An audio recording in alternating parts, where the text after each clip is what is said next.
right, it's a wedding day. A cloudy, sort of misty wedding day.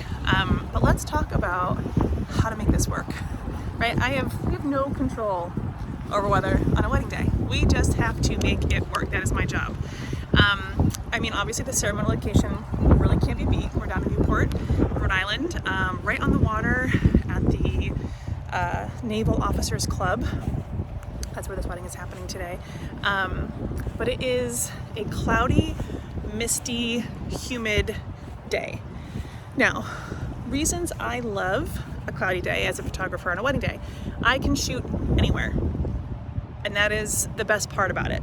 I can shoot anywhere because there's no direct sun. Everything is in shade or open shade. It's like a big softbox, and that's fantastic. The downside is that you don't have a lot of contrast. And so you have to be able to find ways to sort of create depth because everything is just very flat in terms of light and color. So what are some things I love to do when I'm dealing with a cloudy, overcast day? Well, I want to bring the mood in, right? I want to really make sure that I'm exposing for the sky so I can get this fog, that very like dramatic feel. You can do very moody portraits. That way it's windy because we're on the water, so it's going to incorporate movement. This type of lighting isn't going to be fantastic for black and white photos because you need that contrast. But if you light it correctly and you use it correctly, you can. I'm also going to look for ways to bring in depth and layering to be able to bring some interest into the photo because everything is so one-dimensional in terms of the light.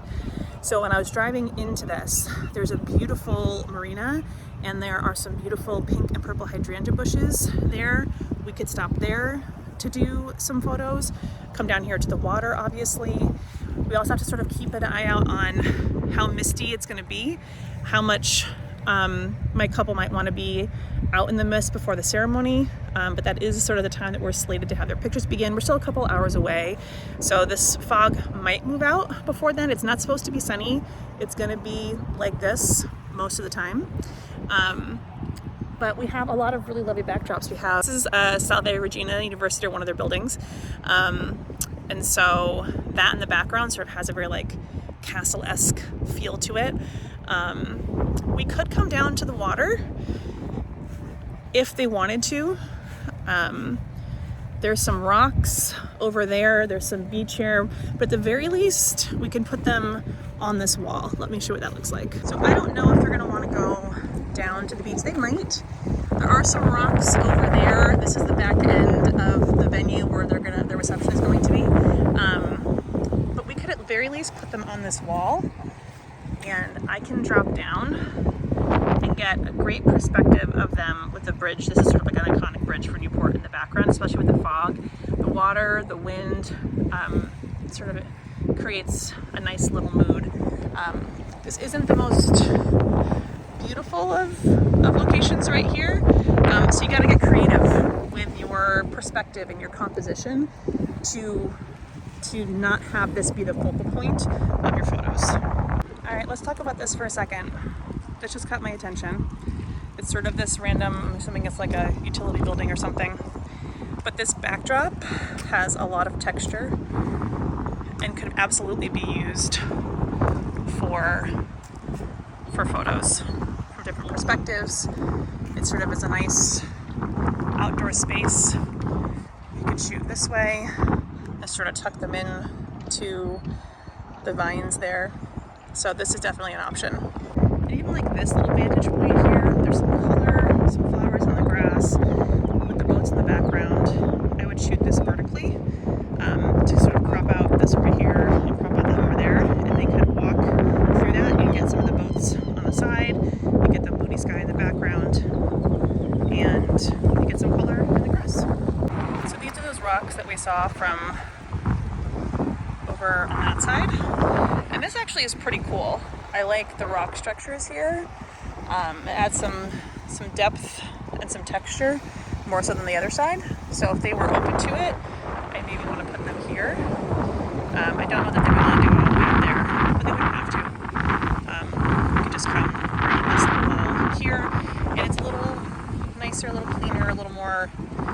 me than on the other side.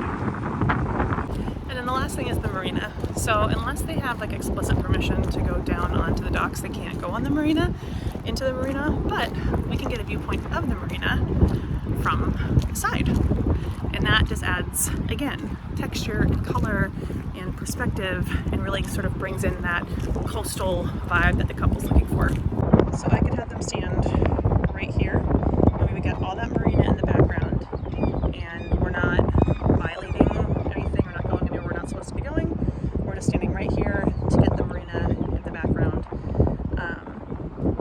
So you're always just wanting to keep your eye out for spots and locations that could work to incorporate what your couple is looking for.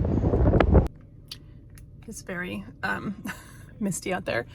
Now the other piece of this when it comes to weddings is that if this weather continues, they may decide that they do not want to do their ceremony or their portraits outside, in which case I have to be able to pivot very quickly and find an indoor usable space, which will likely be the ballroom, the reception room. And that can become a little bit complicated because I'm going to be working in and around event staff that are trying to set up the space to be ready for the reception. So I always bring with me to weddings clear umbrellas. I usually have like 8 to 10. I have a raincoat. I have an umbrella hat for myself as well, which I actually do wear. And last year when it rained something like 18 weekends in a row, not even joking or being sarcastic, it literally rained 18 weekends in a row. It rained almost every single wedding that I had last year. And so I had to get real comfortable real quick in shooting outside in the rain, and also a way to be able to protect my gear but have my hands free. And the umbrella hat was it. I look somewhat ridiculous, but I don't care because it's functional. It works. So I'm gonna be heading to see my couple. We still have a couple of hours until we have to start photos, because I always arrive or try to arrive at least an hour to an hour and a half before my scheduled arrival time, so I can scope out the space. And we'll chat and we'll see. And it might be that they decide to do their first look outside and their couples photos outside with the umbrellas, and then do family photos indoors. But as a wedding photographer, you have to be able to pivot, and you have to be able to sort of figure out usable space in a very quick amount of time. And so training your eye to find potential is super, super, super important.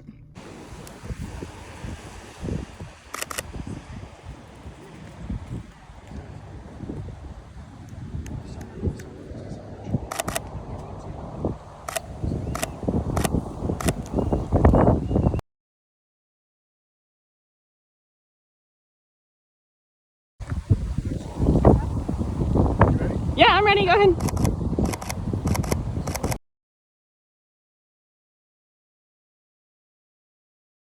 Yeah, there you go. Just be a little bit in front of her.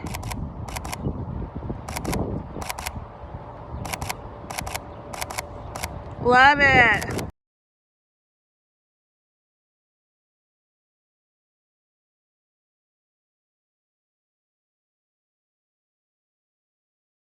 Good. And then this hand is going to come right on her waist there. Perfect.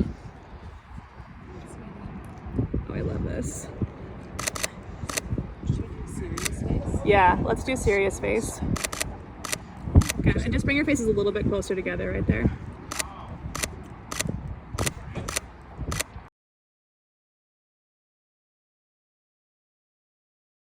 Oh, I love that. Go ahead and bring those flowers up, Katie. Yeah, good. And just look right here at me.